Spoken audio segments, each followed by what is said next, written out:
I'd like to share with you why Kabbalah.com exists, and more importantly, what you can gain from this wisdom of Kabbalah.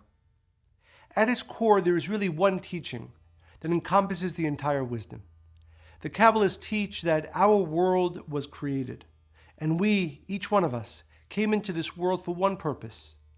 In Kabbalistic terms, it's called lehitiv lenivra'av, which means that the light of the Creator wants every single one of us to have complete goodness, complete fulfillment in our life. The entire purpose of the creation of this world was really for that purpose, so that the world as a whole and the individual can receive and maintain and grow joy, happiness, and fulfillment. Well, if we know that that's where this process started, why is the world that we see, and often the lives we ourselves go through, so different than that? Why is there so much pain, so much suffering, so much chaos in the world and in our lives? And the answer really is the wisdom of Kabbalah. In the physical world, there are rules, physical rules that we have to live according to in order to survive. There's the law of gravity. We know that you don't jump off tall buildings because gravity will pull you down. Imagine if you weren't aware of that law. You would find yourself in a lot of trouble relatively quickly. And the Kabbalists teach us just as there are physical laws and rules that govern this world, there are also spiritual rules. Knowing them, understanding them, and understanding how they interact and influence our lives is the purpose of the study of the wisdom of Kabbalah. These spiritual rules that govern our lives and our world influence us in greater ways even than the physical laws that we know. And therefore the purpose of the study of Kabbalah is to begin to understand really how our world operates, really the spiritual rules that govern our lives. When we understand them and begin to act accordingly, we can begin the process of coming to the life that we are meant to have, a life with ever-growing fulfillment, with ever-growing blessings. One of the most basic Kabbalistic lessons is a concept known as similarity of form. We asked, why is it that we don't experience life as we are meant to experience it? Why the world doesn't experience life in the way that is meant to experience it? The Kabbalists teach that all the goodness that is in our world, all the joy that we feel, the love that we feel, the happiness that we feel, comes from an energy that is called the light of the Creator. We've all experienced it. When we experience anything good in life, we are tasting, we are receiving, we are connecting to this light of the Creator. The Kabbalists teach that in order to receive more of that light, and therefore more of its manifestations of love, of happiness, of fulfillment in our lives, we have to become like that light.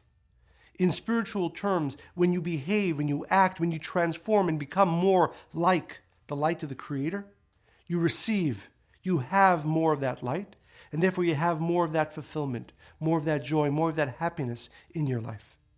The Kabbalists teach that we are born with two natures.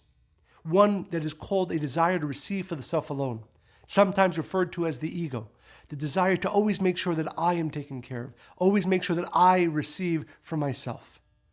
That nature separates us from the light of the Creator. There is another nature that we have. The Kabbalists refer to it as coming from our soul, a desire to share, a desire to give to others. That desire, that nature connects us with the light of the Creator.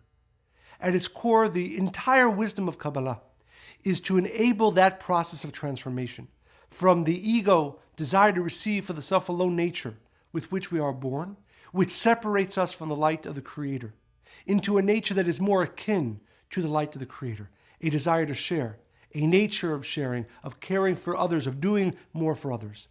When we become more of that kind of person, when that nature really is the stronger nature that operates within us, we become more like the light of the Creator, and therefore we receive more of that light, those blessings into our life. And therefore, at the core of the teaching of Kabbalah is a process of transformation, a process of change, from an ego, or what the Kabbalists call desire to receive for the self-alone nature, into a nature of desire to share. Now, the purpose of that transformation is simple. The more I am like the light of the Creator, the more I am a person who shares, the more I am a person who cares more for others than for myself, the more I am like the light of the Creator, the more of that light comes into my life, the more joy, happiness, and fulfillment that I can receive.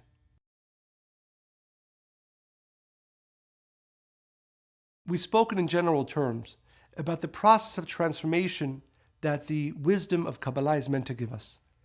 The reality is, though, that the process of transformation is not an easy one. There are people who their desire for spiritual study is a basic one. They want to know some more. They aren't necessarily interested in doing the work, and sometimes difficult work, of transformation. And the truth is that the wisdom of Kabbalah is not for those people. There is the great promise of Kabbalah.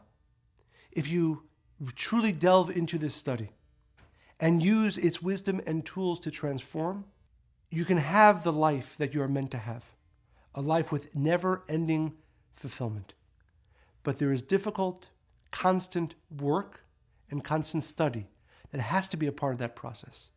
If you're willing to truly delve into this wisdom, if you're willing to do the difficult work that you will have to do to transform, you'll be able to receive the great blessings of this wisdom.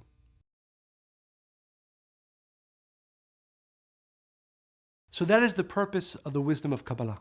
It gives us an understanding of our world, an understanding of ourselves, and it gives us the tools that we need to transform, to change, to become the person we are meant to become, and to come into the life that we are meant to live. Now, this wisdom has been around forever. It has been around even before the beginning of our world.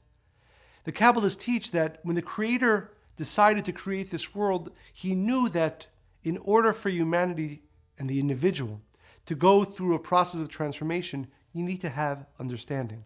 You need to have wisdom. And therefore, this wisdom of Kabbalah has been around even before the creation of our world. It is the wisdom that was meant for every person to have in order to understand and to grow and to change. In this world, throughout history, there have been only a chosen few who had access to this wisdom.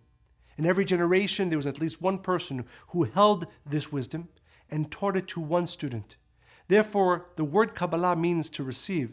It also speaks of the history of this wisdom. For most of its history, it was a secret wisdom, passed on from teacher to student and so on. About 2,000 years ago, one of the greatest written revelations of this wisdom came about. And that came through a great Kabbalist known as Rav Shimon Bar Yochai.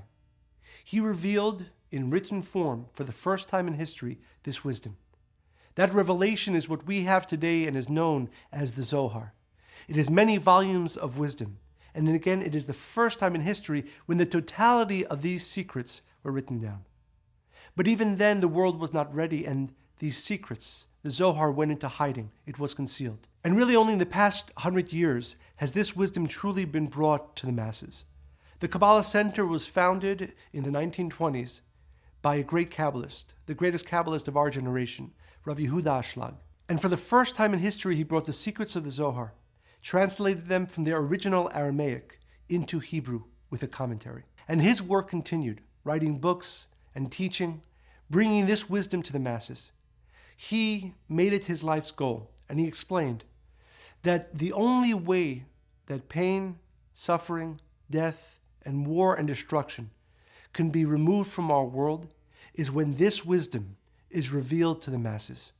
And therefore, when he passed away, his student, Rav Yehuda Tzvi Brandwein, continued the process of teaching, of disseminating, of writing books. But the reality is that until the early 70s, when my parents, Rav and Karen Berg, took this wisdom, translated into all the languages of the world, sent teachers to all over the world, has there truly been the ability for every person, no matter where they are, no matter what their background, to have access to this wisdom. And over the past 50 years, centers have been opened in almost every major city in the world. In every language of the world, you can find a book on Kabbalah. But now, through the technology of the internet, you don't even have to be next to a center. No matter where you are in the world, through Kabbalah.com, you can begin your journey into this wisdom. You can begin this journey into achieving the life for which you were created, a life with unending and ever-growing joy, happiness, and fulfillment. I hope you take the opportunity and begin your process of transformation today.